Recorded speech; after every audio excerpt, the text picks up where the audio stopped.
Hello, today we will be discussing Black conservatives. The Republican Party has been shamelessly embracing blacks on the sole criteria that they embrace capitalism and rehash stale talking points crediting dead Democrats for starting the Ku Klux Klan. Such gestures are acceptable to many. However, because the Republican Party rarely articulates a conservative message, the party does excel at acting as a conduit for black pundits to build large platforms.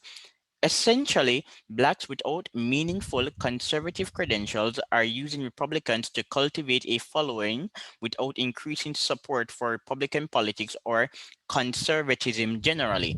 But can we blame them when the only qualification required to be a conservative these days is to condemn the racist history of the Democratic Party? After years of mainstream analysis, it is now firmly rooted in the mind of the Republican Party that it can only survive by becoming less conservative and pandering to minority groups. As a result, today's Republicans proudly promote the Big Tent model of conservatism to their detriment. Although there are varieties of conservatism, the Big Tent approach is remarkably unconservative. Conservatism is a specific philosophy with necessary component positions. To be a conservative in the West, one must wish to preserve an intellectual tradition of unique relevance to Westerners. As such, conservatives typically discuss the importance of Judeo Christian ethics or highlight the Greco Roman intellectual heritage of the West.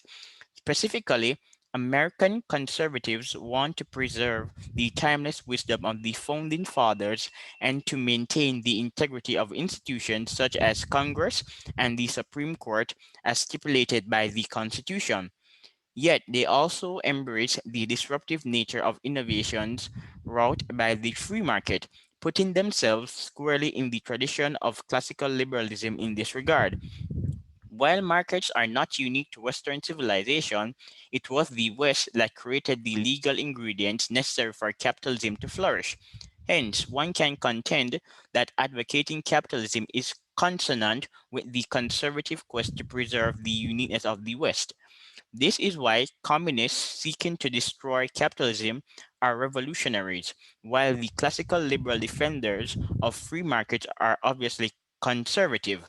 Yet, true conservatism is rather skeptical of unbridled free markets and instead aims to manage change. It also prefers an economy dominated by small firms rather than big corporations. Admittedly, markets disturb traditional sentiments.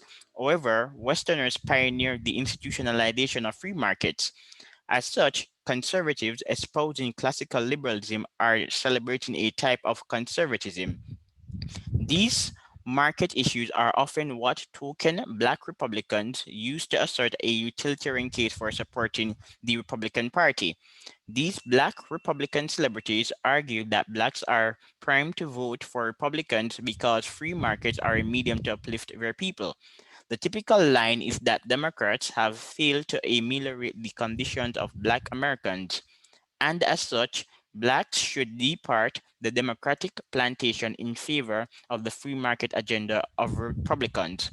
This argument is politically savvy, but is not conservative. Black conservatism is focused on the free market aspects of Western conservatism, but disconnected from its cultural mandate. When blacks say that they are conservative, they are primarily referring to their avowal of capitalism, even though some do also still express traditional cultural views regarding marriage. These are sensible views, but Republicans should not confuse them for true conservatism. Furthermore, though blacks are less tolerant of homosexuality than whites, this does not reflect philosophical conservatism. Such reports merely suggest that blacks are traditional. Except for people like Thomas Sowell, Elizabeth Wright, and Walter Williams, black conservatism is divorced from the wider philosophical underpinnings of Western conservatism. The problem with relying on black celebrities to boost the popularity of the conservative movement is that there is no indication that they truly appreciate the intimate relationship between conservatism and the intellectual tradition of the West. Arguing that law enforcement is not replete with systemic racism does not inherently make one a conservative. Presently, the Republican Party is just a copy of the Democratic Party, aside from its stance on a free market economy. During the apex of its delusion, CPAC invited the equally misguided young Pharaoh as a speaker, notwithstanding that he lacks a conservative worldview. Some speculate that he was only invited for noting that Democrats started the Ku Klux Klan. Denuded of any truly conservative philosophy, Republicans are hoping that appealing to blacks will result in electoral viability, but history shows this to be a losing strategy. When conservatism is diminished to a mere critique of the historical anti black policies of the Democratic Party, real conservatives have no option but to exit the Republican Party.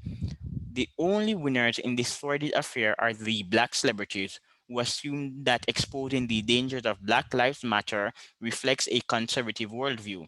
The acceptance of such personalities as conservatives indicates the profound mediocrity of the contemporary conservative movement. Simply offering a cogent rebuttal of one corrupt social movement should not be construed as truly conservative.